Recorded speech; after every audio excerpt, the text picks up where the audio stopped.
In this WrestleTalk news, WWE are disappointed with NXT 2.0, Renee Paquette responds to Bully Ray saying Moxley should have apologized on his return promo, my review of SmackDown, Tempest review of Rampage, and more. Subscribe and enable notifications to always on for daily wrestling news videos to give LIW the power we need. Tempest is going to win the Jamble, I'm going to win the championship, we'll face off at WrestleJammy in friendly competition, everything will be LIW again. Support WrestleTalk! In the non-shocker of the century, NXT 2.0 isn't doing as well as WWE had hoped. Coming off the news that this week's NXT drew the show's lowest rating to date, WrestleVotes tweeted a report stating that WWE was not happy with the show's performance. Internally, WWE is said to be disappointed with NXT 2.0 in its first 4 months. Source said they thought more fans would gravitate towards the newer stars quicker than they have. Could it just be too much, too fast? Either way, I don't expect any changes to the concept just yet. NXT 2.0 has certainly had some bright spots, such as the emergence of Bron Breakker and the continued top-tier work of Carmelo Hayes, but most other things have been,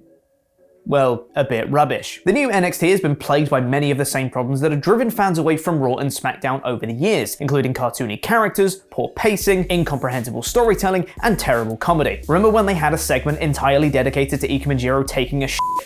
Yeah, I can't figure out why the show isn't working either. We're only 4 months into the NXT 2.0 brand's life, and with WWE having fired most of Triple H's inner circle, it's a little late to be thinking about pulling a U-turn. Whether or not NXT will change significantly from its current trajectory remains to be seen, but the way I look at it is whatever needs to be done to have Walter be called Walter is the correct course of action. On Dynamite this week, Jon Moxley made his long-awaited return where he addressed the fans for the first time since entering an inpatient alcohol treatment program. The segment was about as incredible as you can get, with the crowd hanging on to his every word as Mox cut an unbelievable promo. Despite the widespread acclaim for this performance, one who wasn't satisfied was Bully Ray, who said that Moxley should have apologized to the fans for his absence. The reaction to this was very negative online, and that didn't stop with just the fans, as Moxley's wife and former WWE personality Renee Paquette responded by saying, "Real bad take, Bully Ray," on Twitter, putting it mildly indeed. Renee was not the only one upset, as Paige responded to Renee's tweet saying, "There's a reason everyone prefers Devon, what an awful thing to say." Jon Moxley himself has not responded to Bully Ray's comments to this point, which isn't surprising considering Moxley's lack of social media presence. In the meantime, he did have his return match on last night's Rampage, and it was bloody lovely, which Tempest will be reviewing here shortly. And there might be even more NXT call-ups happening soon as we approach the Rumble match itself. There's been reports of Tommaso Ciampa and Pete Dunne having dark matches on SmackDown, and from last night's show we can add Roderick Strong and LA Knight to that list. Whether this amounts to anything, we'll have to wait until the Rumble or after, but this could be yet another blow to 2.0 as they lose 2 more pre-2.0 talent, leaving only the developmental lads and lasses behind. And now it's time for my review of last night's episode of SmackDown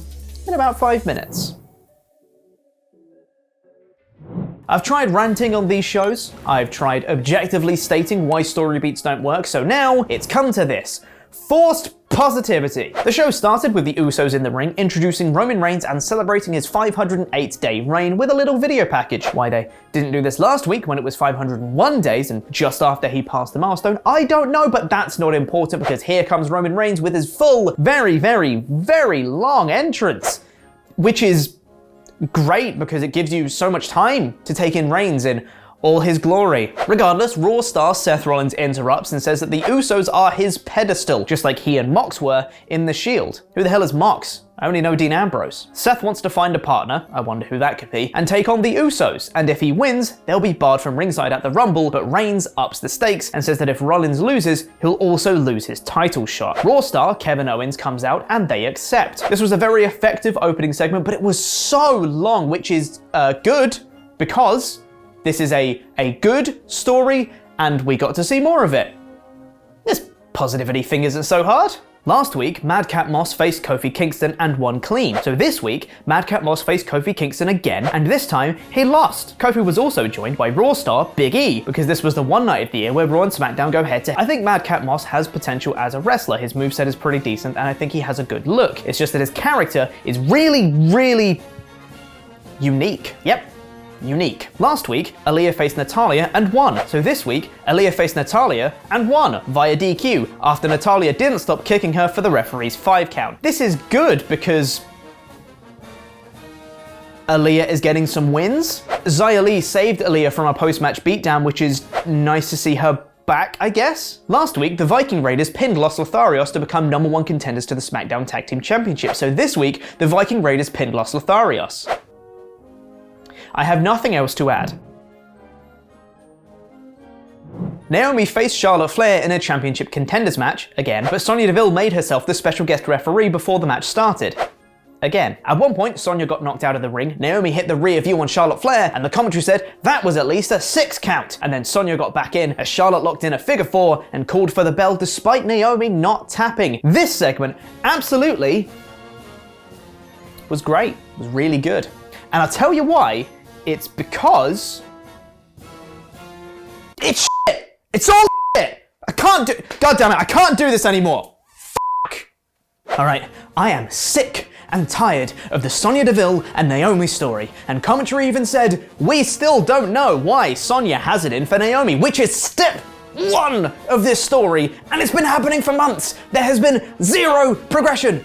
0! I cannot stand this stupid booking! And while we're at it, Natalya getting DQ'd for kicking Aaliyah too much, and then looking shocked for getting DQ'd, was ridiculous. You're the most experienced woman on the roster right now, Natty. You know how DQs work. And Xia Li came down and did a kick. Great. I'm sure that'll get her over. Also, WWE legend Summer Rae was in the crowd to watch that match. I'm glad she got to see how much better the women are being treated in this era than in hers. Oh wait, it's the same. This show was as if someone had copied last week's episode's homework, but changed it up just a little bit to not make it obvious. We had Kingston versus Moss, again. We had Natalya versus Aaliyah, again. We had Raiders versus Lotharios, again. We had Insane, again. We had Naomi versus Charlotte Flair in a championship contenders match with Deville running interference, which granted wasn't from last week, but still, again! And then after all this, we had Sheamus versus Ricochet, again! In the Insane segment, Sammy pretended to electrocute himself, which I'm pretty sure counts as self-mutilation, Vince, but Johnny Knoxville came out and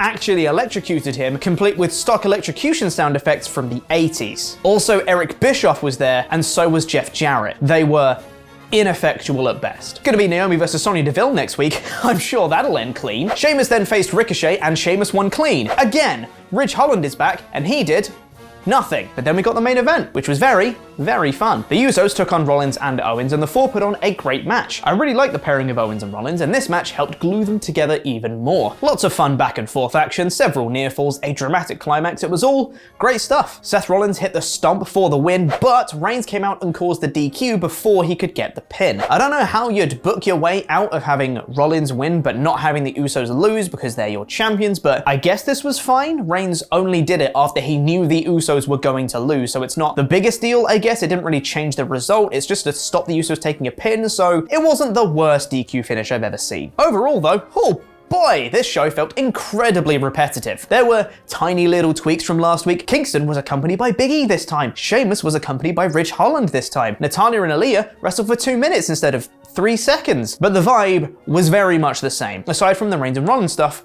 which was admittedly very good. Let us know what you thought by voting on our poll on a poll match on our community tab, where 67% of you voted for the one night of the year where Raw and SmackDown go head to head. Just because of the opening and closing segments, this gets a 3 out of 5. Now over to Tempest for his review of last night's Rampage.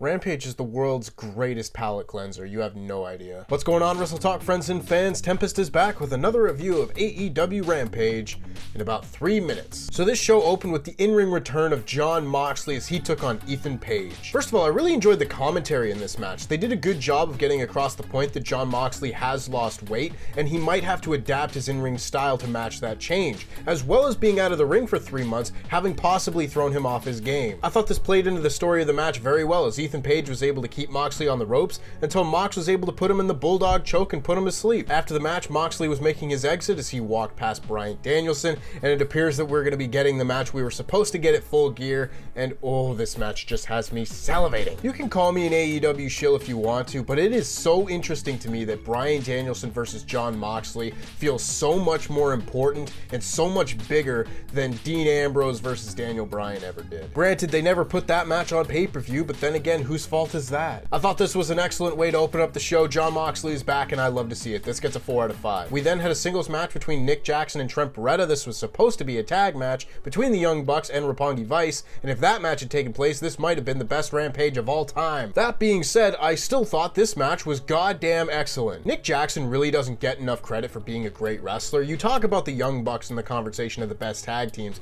but you never really bring up either of the Young Bucks in the conversation of the best wrestler, and I think that's undeserved because Nick Jackson is the goddamn man. He and Trent had what I thought was the best match on the show, as you got all the old school Roppongi Vice Young Bucks spots just in a single setting instead. I always love seeing what the Young Bucks do in singles matches when they don't have their partner to do any of their tag finishes, as Nick Jackson hit a 450 splash, which had a lot of people thinking was the finish. But no, of course, Trent kicked out and was able to hit Storm Zero for the win, getting a huge singles win, one of the biggest of his career in AEW so far. This match was a goddamn blast, and it gets a goddamn 5 out of 5. And then we had the fourth match in the legendary career of Hook. Hook faced Serpentico, and this was probably the most squash match that he's had so far. He didn't even let Serpentico get undressed. He just started suplexing him and hitting him with STOs before tapping him out with the red rum. A lot of people thought that Rampage was going to be CM Punk's show. It's Hook's show. This show feels so much more important and so much more over when Hook is on it. This kid is a star, and as he was making his exit, he was interrupted by QT Marshall, who he hit with a Northern Light suplex before stepping over him on his way back through the tunnel. This kid is so great. He should be AEW World Champion, and I stand by that. It might be a bit, I might not care. This match gets infinity out of 5. And then we got our main event as Anna Jay challenged Jade Cargill for the TBS Championship. I do think it's funny that the first defense of the TBS Championship was on TNT. Anna Jay cut a really good promo before the match, calling herself that bitch slayer, and she came really close to beating Jade Cargill in this match. I think a lot of people were expecting Jade to have a really dominant performance in this match, given that that's what we've seen from her so far, but Anna came really close to winning more than once, getting her choke on multiple times. People bought her choke as a finish when she slipped out of Jade's finisher, but eventually Jade was able to work her into the corner, kiss her on the cheek, hit a one-arm powerbomb before picking her up and hitting Jaded for the win. This may have been Jade's best performance to date, and she keeps getting better. Given that there's about 80 matches or less between the two of them in their careers, to go out there and main event a show with a championship match and do this well is just amazing. This gets a 4 out of 5, an excellent main event to an excellent episode of Rampage. This is a few weeks in a row now that we've had really strong episodes of Rampage. I didn't dislike a single thing on this show, and there were multiple matches you need to go out of your way to see. This show gets a 5 out of 5, a hell of a time. And that just about wraps it up for me. If you want to hear more of my thoughts on this week's show and last night's terrible SmackDown, make sure you go over to WrestleTalk podcast later on today, where myself and Chopper Pete will be breaking down both shows in complete detail. Until then, take care of yourself, stay beautiful, and I'm gonna win the Royal Jamble. On the Gunther thing, I said at the top of this show, I don't think it's as bad as people are making it out to be, right? And people got up, they were like, oh my God, they named him after Nazi. First off, they haven't now. They've just called him Gunther, right? If they'd called him Gunther Stark, 100% I can see that being. Because they got caught. Well, that's because they got caught, absolutely. And they've now abandoned the trademark, right? And if they'd have gone ahead with the Gunther Stark thing, I'd have been like 100p. Like, I think we should be outraged by this. But like, are we mad that WWE changed her name?